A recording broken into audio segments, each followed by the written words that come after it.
Ignition sequence start. 6, 5, 4, 3, 2, 1.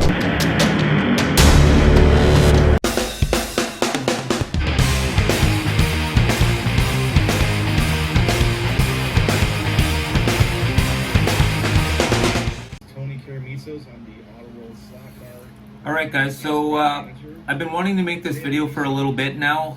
We'll let Tony talk in the background for a second before he gets started. This is pretty much the new releases AutoWorld had. In specific, they have the top Fuel Dragster and it has the cockpit over the canopy. Here right now he's talking about the brand new tooling for the 510. It's going to be on an extraction chassis. Absolutely fantastic. Now, this is what I like when the two main manufacturers start pumping out new molds. This is absolutely fantastic, and this is exactly where AutoWorld needs to start taking them themselves. They've got a lot of our money, and it's nice that they're finally putting their I guess that money to good use. It's our 1970 Plymouth Superbird, which is also this is the 1970 Plymouth Superbird. It's going to be on the extraction chassis and will be available as a flamethrower. They've buffed up the flamethrower line, and pretty excited to get it out there. So it's coming up. It's all about the little things that make these cars look absolutely fantastic. The Goodyear on the tires is a nice attention to detail that makes us want to buy the car. Absolutely. 1972 through our 1979 Datsun 620 pickup truck. Datsun 620, 72 to 69.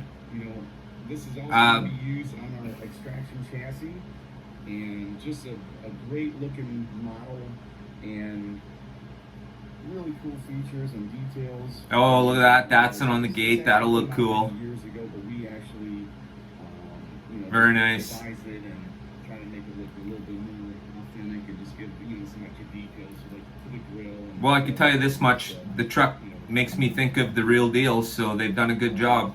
Next up, we have our 2020 through. Okay, so if you look at this car, this is the Hellcat. This guy right here. Look at it was printed. This is where printing gets us these days. It's close, but it's still rough. Obviously, this won't be the shape of the car used. They'll have to smooth it out, of course. But this is definitely a 3D printed version, and you could see it still needs some work, but they're getting there. So they're going to do a few different liveries for this car, a few different hoods, some with the light on top, some without it. It's a nice looking car. It'll be a good addition to any collector's bunch. So really excited to have that come out. Next up here, we have our current top fuel dragster. So this is the top fuel dragster. They've put the canopy on this one. Leading up till now, they were all open cockpit, and most drivers these days are actually using the cockpit version. So that would be like John Force, Ashley Force. And again, we're looking forward to bringing this one out. We have the John Force license, and Brittany Force. So if you get like a Clay Milliken, his cockpit will still be open because he actually does still use open cockpit. All right. And next up, we have our 73 through 77 I love this. Dodge Tradesman van. 73 through 77 Tradesman van. Absolutely fantastic. I think the first time I ever drove a slot car, it was the yellow version, yellow and red version of this. Fantastic. Improvements. Look at the grill detail on this guy right here. Very nice. On the 4-gear chassis. Very nice. Just really made this. So it's going to be, really cool. So my guess is this van will be really detailed. It'll be painted well, and it'll be on a nice, solid built chassis. Fantastic. Vans that you guys will see with all 70s graphics on it, and along with some stock versions and a few other things. So just a really great looking model right there. Next up, we brought the Super 3 chassis back out, and so they've retooled the Super 3 chassis. They've added a 7-gear pinion and a 23-gear crown, and they're meshing properly now, so you're getting a really great product. This may be something I might have to have another look at. I was pretty disappointed with how they just pumped out that whole entire garbage first run on us and made us buy them all instead of recalling them or giving us a proper product. Absolutely crazy. Ridiculous way to do business. And here we go. Okay, look what they did here. Okay, this is the flamethrower extraction chassis, and look where they've got the wires going through the 2 little divots on the side. They're attaching the wires to the side of the bottom plate instead of the bottom of the shoe. Oh my gosh. I gotta tell you, I'm really happy that they finally did it. I mean, they're there on all the chassis.